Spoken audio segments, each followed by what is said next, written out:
If natural resources can make a country rich, then Venezuela should have been the richest country in the world. However, its economy collapsed and its people suffering in terms of poverty. Why do such paradox things happen?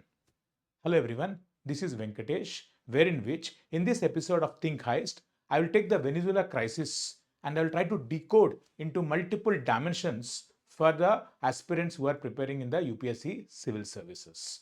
So let's start with this Venezuela paradox, which I call it as the resource curse. You see, Venezuela has the richest oil reserves of the world. It is not Saudi Arabia, not Russia, not USA, not China. Then why this country is failing so poor? So let us understand this.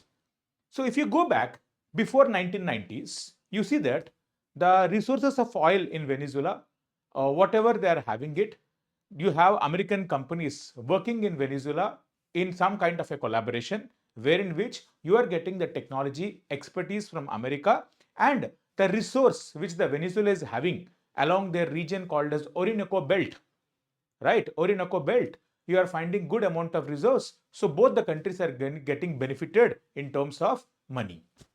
However, by late 1990s, if you see the socialism policies which have become popular in the Latin American countries and all, they have taken to populism control.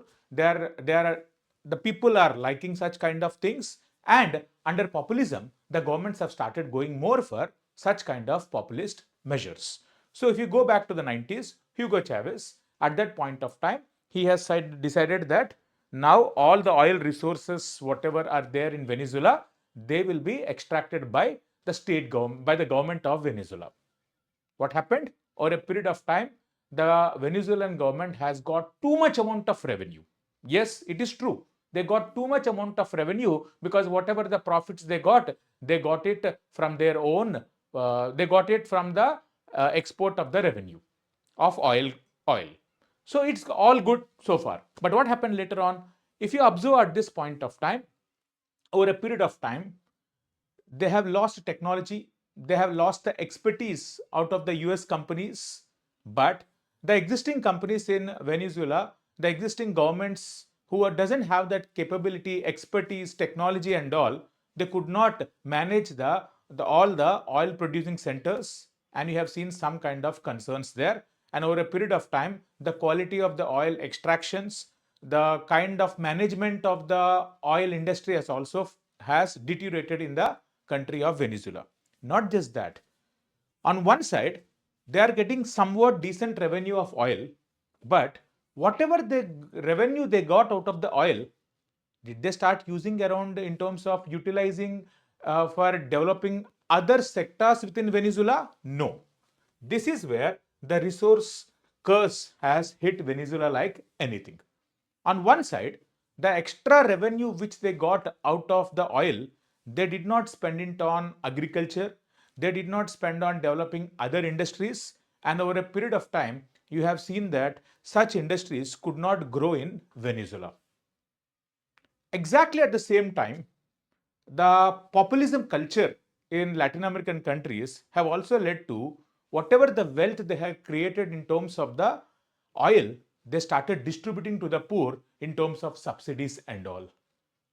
Outcome, over a period of 10-15 years, you have seen that the quality, the resource which is their boon has turned into a curse, oil. So, in other words, for a country to progress, it is not just the oil which would determine the resources alone, which would determine the growth. What are the economic institutions are putting at place, how the norms are being utilized for that will be having a major say in terms of a growth of a country. So this is where resources, institutions, proper policies put together can make a country grow, right? Say for example, you take 1991. At that point of time, even in India, we have so much amount of concerns in terms of unemployment and all. Outcome, you have seen that the liberalization, privatization, globalization reforms have helped in terms of opening the markets of our country. You got better funds out of the world, you got expertise, you got technology, And you see right now, over the last 30, 40 years, no matter which government comes into the power, you see that that kind of a cycle is continuous, and that in the process, we are getting the expertise, we are getting the technology, we are getting the funds, and thereby, in the process, we are also getting the opportunity of growing. This is how countries can grow. So this is the lesson which you need to understand, called as the resource curse. So please understand what is the resource curse. Excessive focus on one commodity, ignoring other commodities. Wealth creation can't be developed without industries. You cannot simply create wealth for a country with the distribution alone. Distribution is needed, but distribution is only up to a certain point. After that, what we need is wealth creation through proper industries, providing the opportunity for the people to be part of these industries, and thereby turning from a poor nation into a rich country. That is how we have to make a country rich, and these are the lessons out of the Venezuela's resource curse. This is one point.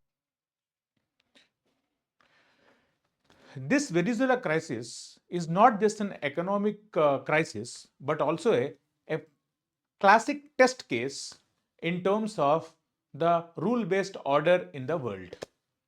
You have seen how Venezuela, with respect to its economic mismanagement, with respect to too much focus on terms of socialism through certain authoritative powers like Hugo Chavez and his successor Nicolas Maduro, and you also have seen how it has led to humanitarian crisis. Now, having said all these kind of things, America has used this as an opportunity in terms of regional instability, and to restore democracy and all, they have attacked the Venezuela country in terms of power. Now, this straight away put questions on Tom something called as the deteriorating rule-based order in the world. What do you mean by rule-based order? Well, the rule-based order is a system of rules, regulations for the entire countries to be followed, wherein which they respect sovereignty, they respect the boundaries of a nation, they don't interfere into the affairs of one country, and overall together they tend to progress. They develop some institutions at the international level through United Nations and all, and they expect the things to be resolved. Well, this has its own challenges since its evolution of this chapter of point of rule-based order. But if you see in this topic, you would see that it has its own concerns. So America has bypassed the UN-based rule-based order, and they have started interfering in Venezuela. Well, these are the crises you have seen in the past with respect to Russia's attack on Ukraine, the Crimean annexation of Russia, and the same things are also putting question mark on China. Then people are not saying that will China invade Taiwan? They are saying when would China would invade Taiwan? So all these kind of concerns in terms of deteriorating rule-based order, regional powers, or rather the superpowers of the world, are taking too much control in a region. This is one concern which we all have in terms of this topic. Then there is another kind of international issues which are increasing up within the regions of the Western America. If you observe, be it the Venezuela, what happened with respect to the oil crisis which the Venezuela has seen over the last 10-15 years is their economic mismanagement has led to too much amount of inflation, and in the process you have seen countries like China entering into the Latin American countries. Okay, so to reduce the influence of China, there is also another theory that America is starting introducing its power in Venezuela. Also, if you connect the dots with respect to the events happened in Venezuela, the Greenland, uh, America's under the leadership of Donald Trump, talking about Canada as a 51st nation, talking about Panama Canal, Greenland, and all, you would see that America now wanted to show their geopolitical strength in the region of Western Hemisphere. This is what we call it as Monroe Doctrine. The Monroe Doctrine is about the power of utilizing the Western Hemisphere as a major tool for the power of showing USA as a major controller of Americas.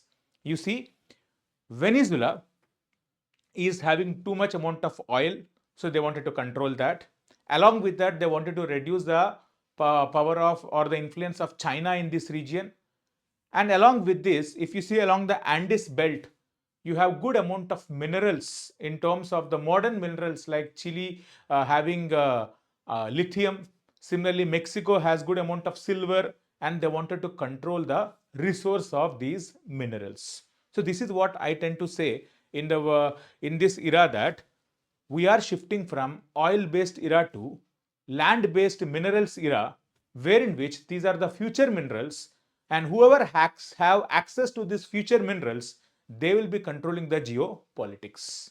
You see, China, they control too much amount of resources in rare earth, and that's where you see that in terms of the renewable energy minerals and all, China has too much say. So that is how we are shifting towards mineral based era. Similarly, if you see the Greenland issue is also the same thing. On one side, Greenland has tremendous amount of resources of what? Resources of rare earth, and at the same time, the Greenland is an opportunity in terms of controlling that future trade routes. Let's see this. You have seen Greenland. It is located right at the heart of the Arctic region. So this Greenland region, because of its location and over a period of time with global warming as the ice melts, it will reduce the distance between USA, Europe and Russia and China. So whoever controls this region here, you will see that the trade routes would be controlled, just like in the present era where whoever controls trades, they're having a major say. We are trying to control the future trade routes. Similarly, the Panama Canal, which is there in the regions of America, you see that the Panama Canal is America wanted to control this Panama Canal, and the reason is very much simple. They wanted to control because there is a growing influence of China there, and these resources, they wanted to now control the resources, the supply chains, the supply routes, and in the process, they wanted to increase their hegemony. So these are the points which you need to be aware about this topic. Then there are some sub additional dimensions which you also need to be aware. For example, how do you think that America has developed this whole thing of associated with the power in terms of their currency? Well, it all started with oil. This is what we call it as petrodollar. The entire world uses oil for their economies. That is non-negotiable. So how are you trading in terms of oil? You are trading oil in terms of US dollar. So whoever controls the trade in their dollar, naturally that country's currency would increase. This is what they call it as petrodollar. Over the last few years, you have seen that with the growth of Russia, with the growth of China, the hegemony of US dollar is under question mark, and that is the reason why you are seeing that the America wanted to bring back its petrodollar into the equation as well, which will also bring back their dollar into much more stable point. So these are the dimensions which you need to be aware about the Venezuela. Hope you all have understood this topic. Hope you have understood these multiple dimensions. Learn through these things, and we'll come back with another topic in the next week. Thank you, all of you.